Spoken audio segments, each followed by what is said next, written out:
Back at it again, baby, and we got D. Souza? Y'all help me out with that pronunciation. But let's dive in. After World War II, the white middle class soared to prosperity as a result of bills like the GI Bill. And African Americans who were coming home from war didn't get those benefits simply because they were African American. The U.S. Department of Veteran Affairs denied African Americans access to those benefits simply because of their race. And you are correct in saying that no one today dealt with that particular issue. With that being said, however, there was wealth amassed as a result of those programs that still exists today. And when I think of your example about an individual who works as a janitor and sees people dining in a beautiful cafe walking home from work, I want to ask you, do you think any of that indignation, given certain circumstances, might actually be justified simply because there have been systematic blocks in people's way throughout American history, not ending with slavery, not ending with the Jim Crow laws, not ending, some would say even today, we still have housing discrimination, all of which is to say, you found that during the Cold War era, there was a massive boom in the white middle class's prosperity, and you just didn't have that among African Americans, not because they weren't meritorious, but because they were discriminated against. So, let me ask, you know, we're in a very smart college. It's worth pursuing a discussion on these points. So there are Americans whose present benefits are due to past advantage.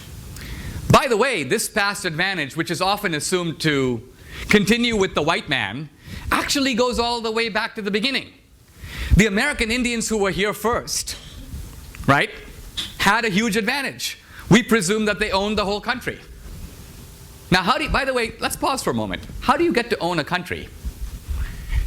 If you have Cain and Abel is a shepherd. I think everybody has advantages and disadvantages all over the place. That's just life. But maybe I'm wrong. Y'all let me know in the comment section. And Cain is a farmer. And Cain says, okay, I'm not going to put a fence around the whole world. I own it because I'm the only guy here. You're a shepherd. And my descendants will now inherit the earth. And anybody who shows up is a usurper. Rousseau says that the first guy who puts up a fence and claims he owns something is a con man. So the American Indians came. They happened to be first. They came in a bunch of tribes. The Navajos who got the land took it from the Hopi or the Pueblo. Their law of the jungle was conquest. That's how they got the land. There's a big fight about the Black Hills that I cover in the film. The Sioux who got the Black Hills took it from the Cheyenne. So when we say, oh, give us the land back, are you going to turn around and give it back to the Cheyenne? Oh, no. It's ours. Really? How come you own it forever now? So what I'm getting at here is, he's got a point. History is very complicated. Let me give you an example of India so we can look at this at the level of theory. Okay? India was invaded by the British, and earlier by the Afghans and the Persians and the Mongols. So you have all these successive invasions, right? Are you actually saying that you believe in a rule of social justice today that says globally, let's look at this as a global rule of justice. I'm going to figure out whose ancestors did what to whom, and I'm going to return goods that were illicitly taken from the beginning to the people who had it originally. Do you believe that that's a viable way to organize our society? Do you believe, if I can ask you a direct question, that you are the beneficiary of white privilege here at Amherst? Ooh. Yes or no? Well, yeah, and I'll pause. Okay. If you are,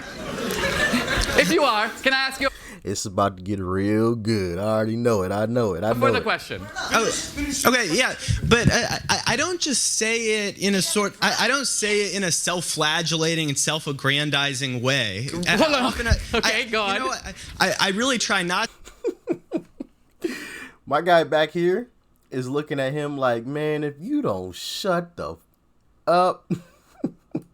I'm simply saying that because you asked me. Really, I view the recognition of one's privilege as an impetus to change things. So I don't just say I have white privilege. I try to help those who have not benefited from such privilege. How? Hold on. Let's pursue this for a moment. Sure. You say, this is actually very important because there's a psychology here, right?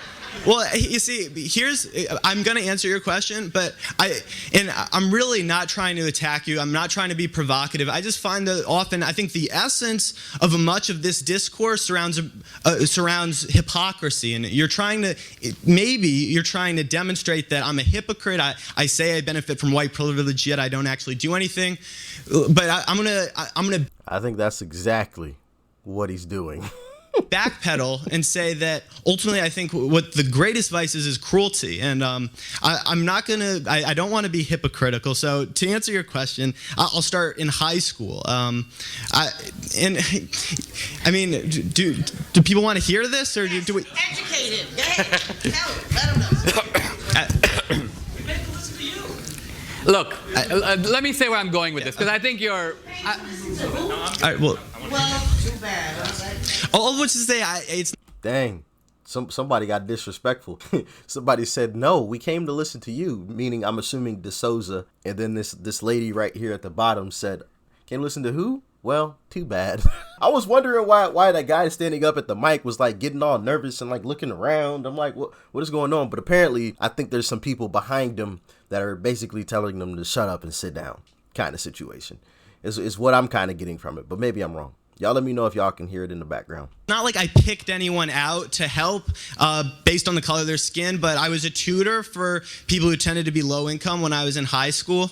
I suppose that would be one direct answer to your question, because oftentimes disparate educational opportunities are grounded in disparate economic systems, or systems that produce disparate economic outcomes. So that's one way that I would combat it on an individual level. All right. Here's what I'm getting with this, okay? One of the benefits of a good education of reading people like Nietzsche is you begin to understand how deep the human desire is for moral self-exculpation. Moral self-exculpation. Now, understand how deep the human desire is for moral self-exculpation. Moral self-exculpation. I need to look that up. I have no clue what that means. Excuse me. It is the act or instance of clearing oneself of alleged fault or guilt. Let's get back into it. Moral self-exculpation.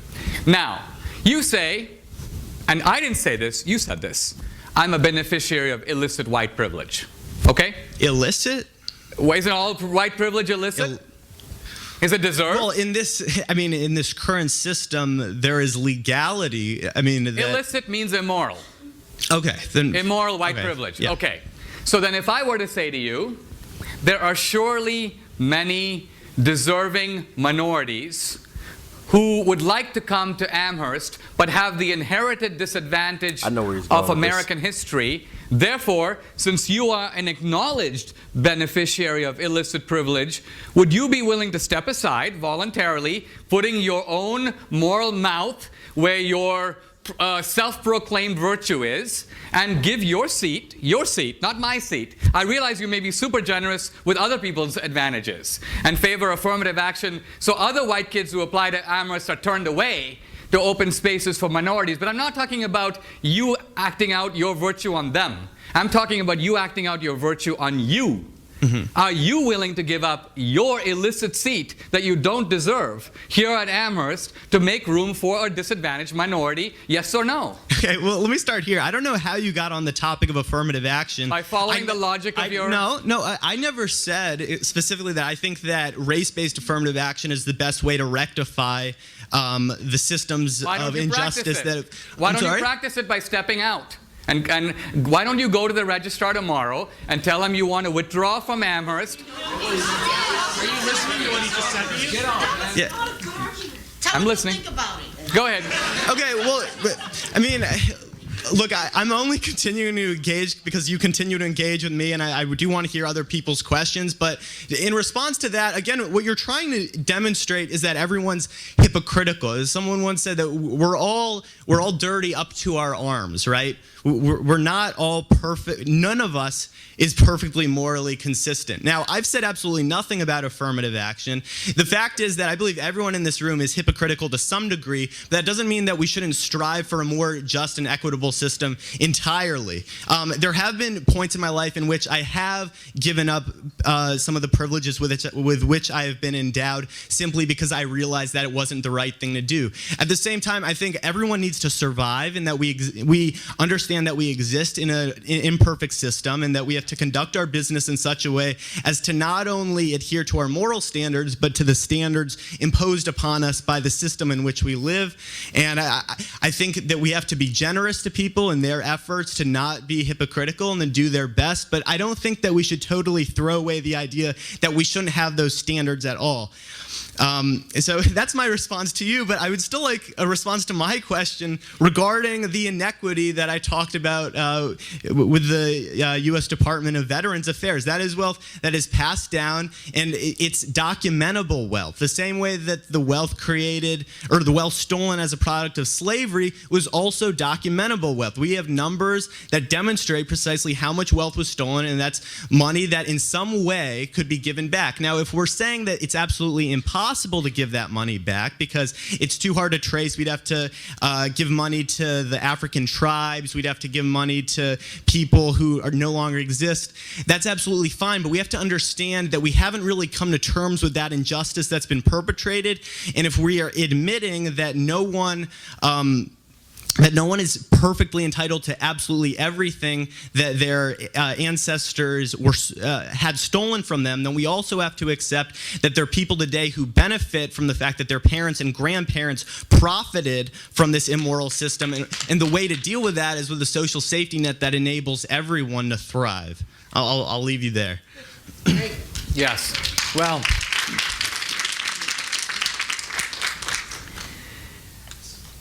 the core of the American system, this will actually answers your question directly, is that what do we do about the conquest ethic of the past?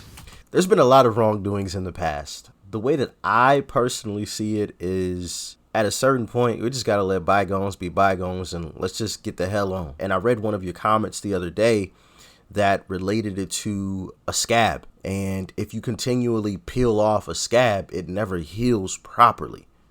You know, if you've ever had a scab and you continually like picked at it and pulled it off, once there was no longer a scab there, you notice that the skin there it never healed properly. Like there was always a mark there.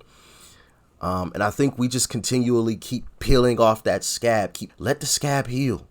Leave it. We can all acknowledge it was wrong. We can all acknowledge it was fucked up. There was a lot of fucked up shit that happened to a lot of people, not just black folks. White folks, Asians, Indians, all around. Unfortunately, that was a part of life at one point in time. Let's stop peeling off the scab. Let's hold hands, hug, and like I said, make the rest of our lives the best of our lives. That's my opinion on it. But maybe I'm wrong. Maybe I'm an idiot. Have no clue what I'm talking about. So let me know how you feel in the comment section, please.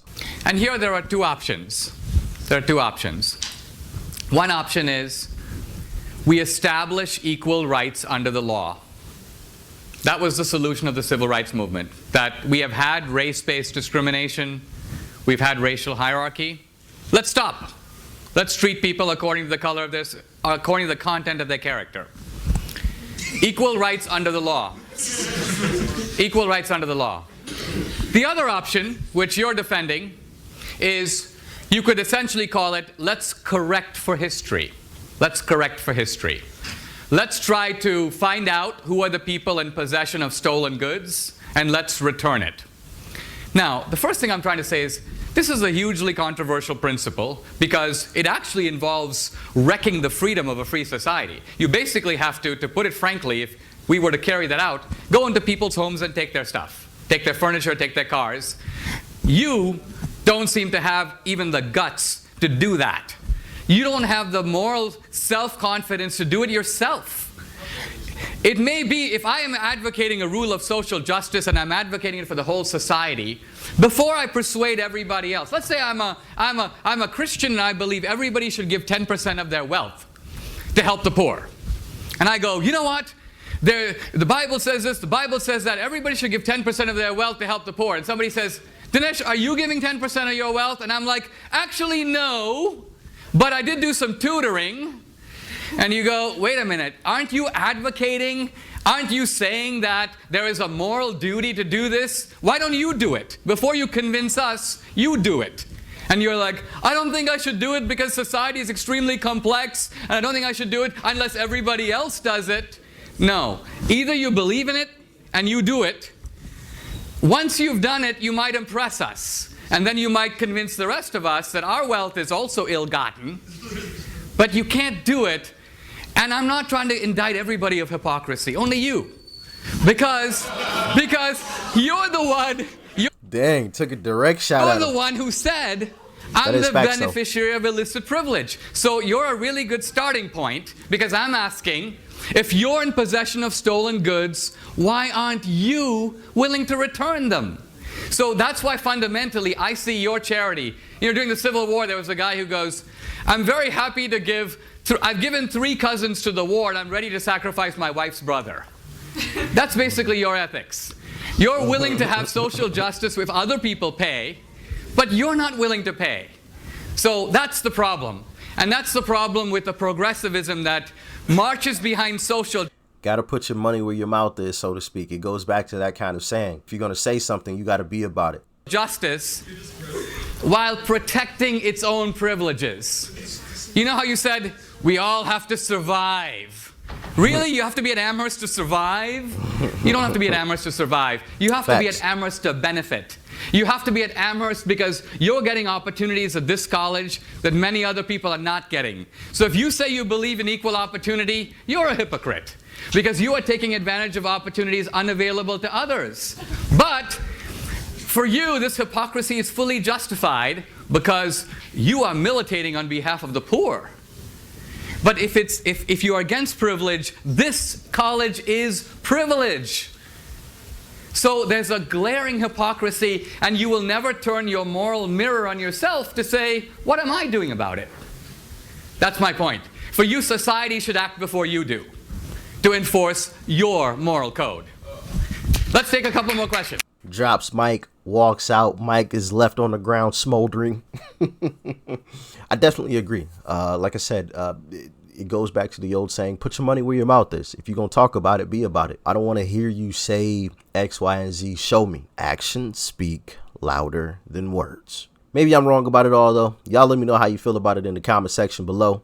Like, share, comment, and of course, hit that subscribe button before you go. And go and join the new Discord server. It's the first link down below.